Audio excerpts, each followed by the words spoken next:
Shalom saudara yang dikasihi oleh Tuhan.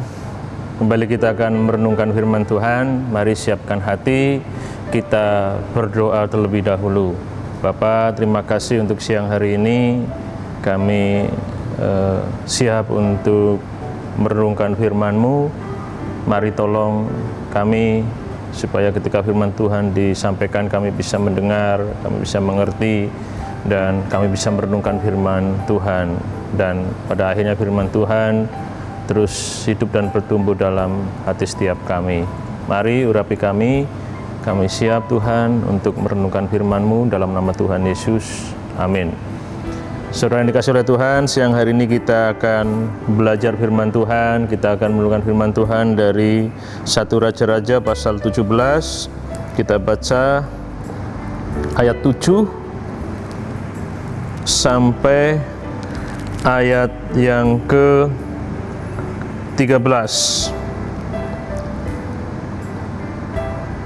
Saya akan bacakan buat kita semuanya. 1 Raja-Raja pasal 17 ayat 7 sampai yang ke-13. Elia dan janda di Sarfat, tetapi sesudah beberapa waktu sungai itu menjadi kering, sebab hujan tiada turun di negeri itu. Maka datanglah firman Tuhan kepada Elia, bersiaplah pergi ke Sarfat yang termasuk wilayah Sidon, dan diamlah di sana. Ketahuilah, aku telah memerintahkan seorang janda untuk memberi engkau makan. Sudah itu ia bersiap lalu pergi ke Sarfat. Setelah ia sampai ke pintu gerbang kota itu, tampaklah di sana seorang janda sedang mengumpulkan kayu api. Ia berseru kepada perempuan itu, katanya, cobalah ambil bagiku sedikit air dalam kendi supaya aku minum.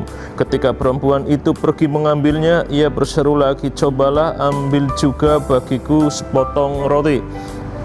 Perempuan itu menjawab, demi Tuhan Allah yang hidup, sesungguhnya tidak ada roti padaku sedikit pun kecuali segenggam tepung dalam tempayan dan sedikit minyak dalam buli-buli.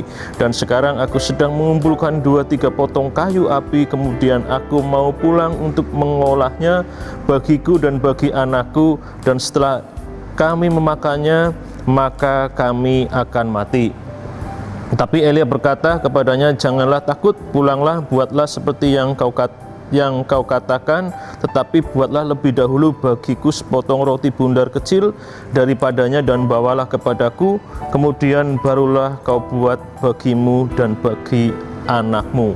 Saudara yang dikasihi oleh Tuhan, kita akan belajar dari seorang janda di Sarfat yang pada saat itu sedang mengalami kesulitan yang besar, tetapi kita melihat bagaimana seorang janda di Sarfat ini sekalipun dalam keadaan yang krisis, menghadapi kesulitan, tapi dia tetap optimis, artinya dia tetap bekerja, tetap memiliki semangat, bahkan dia bisa berbagi dengan orang lain.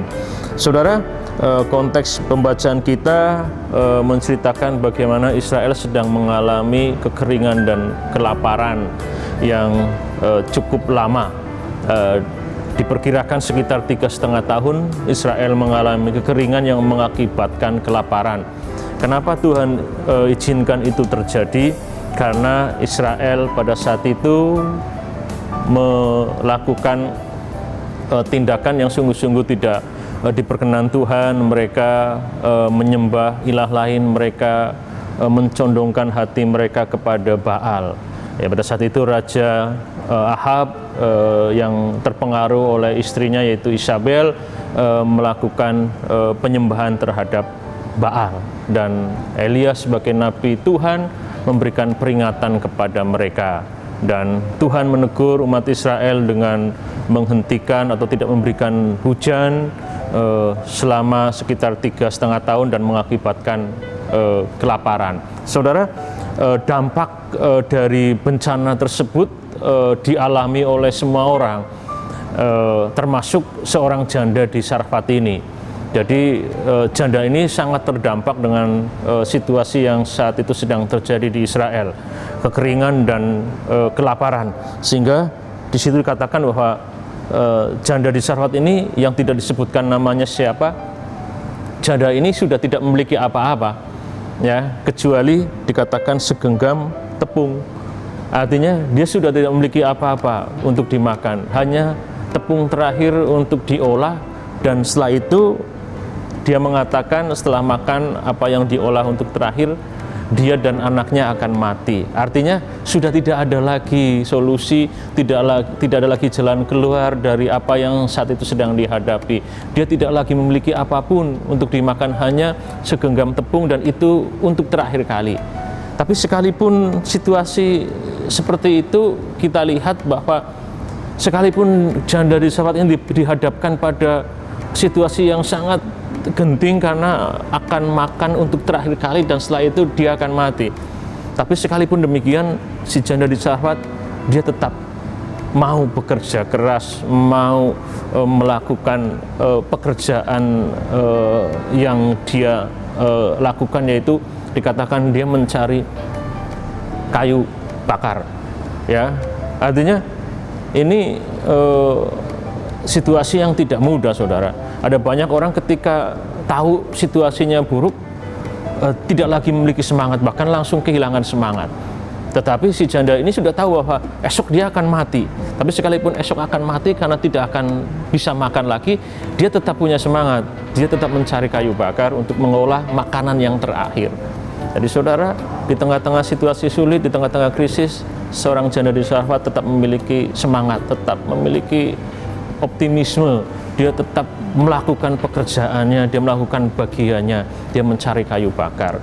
Saudara, hari-hari ini banyak orang yang mengalami situasi yang sulit, dan ketika tahu situasinya sulit, bukan optimisme yang dimiliki, bukan semangat yang dibangun, tapi justru banyak orang kehilangan semangat, kehilangan gairah, dan akhirnya pasrah, menyerah, tidak melakukan apapun. Di tengah-tengah pandemi ini ada banyak orang yang merasa khawatir, bahkan ketika tahu bahwa hasil dari rapid test ataupun swabnya menunjukkan orang itu terkonfirmasi positif COVID.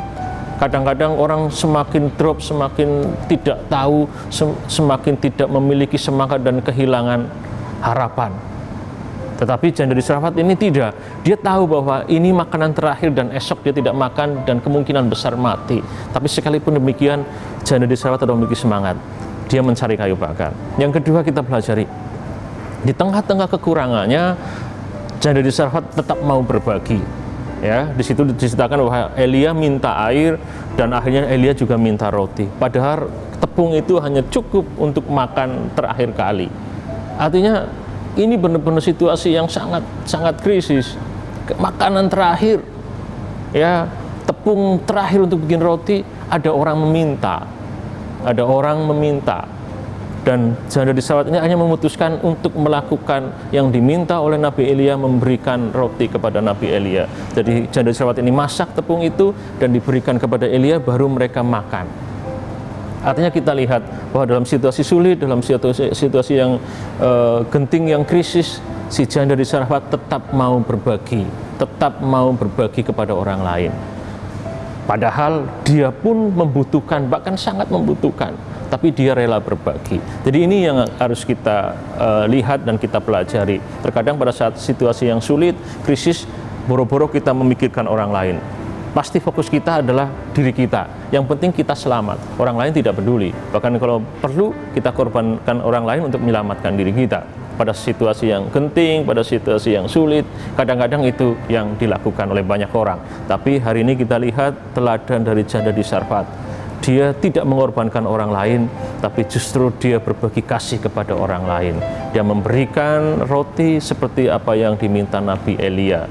Dia berbagi pada saat dia pun sedang membutuhkan. Jadi itu yang bisa kita pelajari dari seorang janda di Sarfat.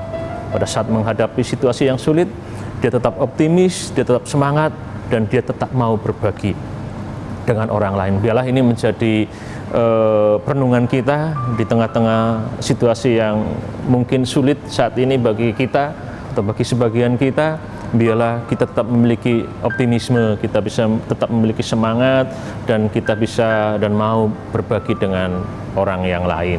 Dan biarlah kehidupan kita sungguh-sungguh menjadi hidup yang diperkenan oleh Tuhan dan menjadi berkat bagi orang-orang di sekitar kita. Tuhan berkati kita semuanya, kita berdoa. Tuhan, terima kasih untuk renungan siang hari ini. Kami belajar dari seorang janda di Sarfat, bagaimana dia menghadapi situasi yang sulit, situasi yang luar biasa, mengalami pergumulan yang hebat. Dia sedang diperhadapkan pada krisis, tetapi kami belajar bahwa dia tetap memiliki semangat, dia tetap memiliki gairah dan optimisme, dan bahkan dia tetap mau berbagi dengan orang lain yang membutuhkan. Biarlah di tengah-tengah situasi yang kami hadapi saat ini, kami pun tetap memiliki optimisme, memiliki semangat, bahkan kami juga bisa berbagi dengan yang lain, sehingga hidup kami sungguh-sungguh bisa menjadi berkat bagi banyak orang. Terima kasih Tuhan untuk siang hari ini, dalam nama Tuhan Yesus Kristus kami berdoa. Amin.